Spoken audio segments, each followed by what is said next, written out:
May 28th, 2010, I wrote an email to a company that I had great admirations for.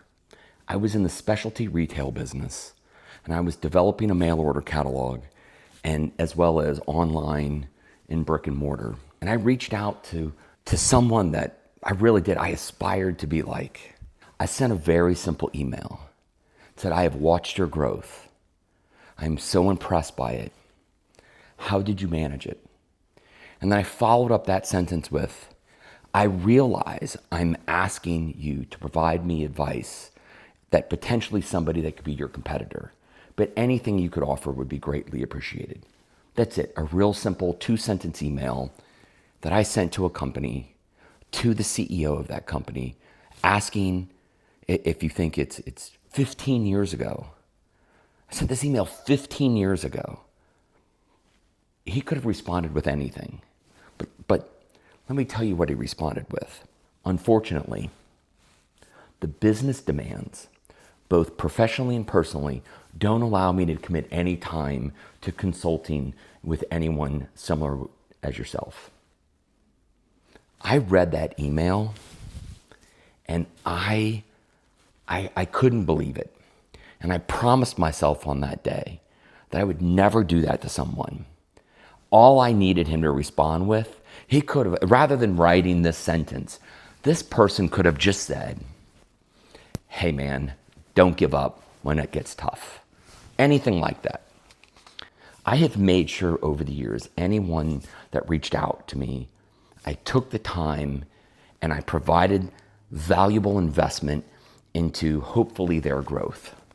And I tell you this today because there are 2 young men exactly almost 5 years apart that have reached out to me and asked simple questions.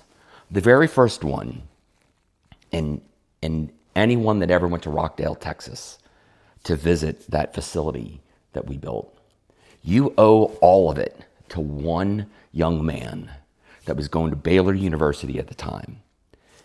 His message to me on LinkedIn was real simple. And if I can recall it, it was, I would love to come see your facility, something along those lines. And I don't think you'll even read this, or I don't think you'll read this, or you might not even respond to this.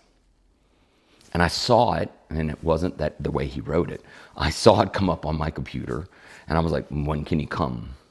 And his response was, in 3 hours. I'm like, I'll be here. What's so interesting about that young man, I have watched him over the years continue to work and grow within an industry. And it's just awesome. It's awesome to watch. And to think that coming to that facility, all it took for him was to ask. It was simple, it was to ask. And I hope that has been part of his inspiration and his journey in his career. The reason why I tell you about this is because this past Sunday, I had another young man reach out to me and ask me some very, very simple questions. And I sat for about an hour and just went through them one by one and answered them as we went back and forth. And he was so polite and he asked such good questions. I would encourage everyone to take time and help one another. Provide information. Don't be the guy that says, unfortunately, I'm too busy with my life. You can always respond to somebody, text message, LinkedIn, email, interaction.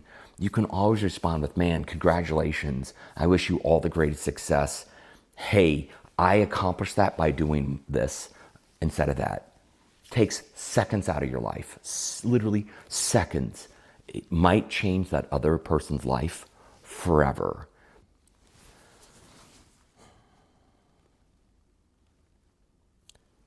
You know, in the end, both of these young men were expressed such gratitude of just a little simple interaction that they have no idea how it inspired me personally, that those young men saw something in me and they reached out to me and were grateful for the time that I took, as insignificant amount of time as it was in my life. And And it has impacted me to the point of, I don't forget that first interaction. I don't forget that first interaction with that young man. And I won't forget this interaction either. And I encourage everyone, take the time to help one another. I promise you, if you are trying to build a business, if you have a business, if you have a startup, if you work for somebody, if you're trying to develop talent, if you're trying to try something new, if you're anything that you're trying to accomplish and help one another, I'm telling you, the sum of the parts are greater as one. And that is all the gold in the world.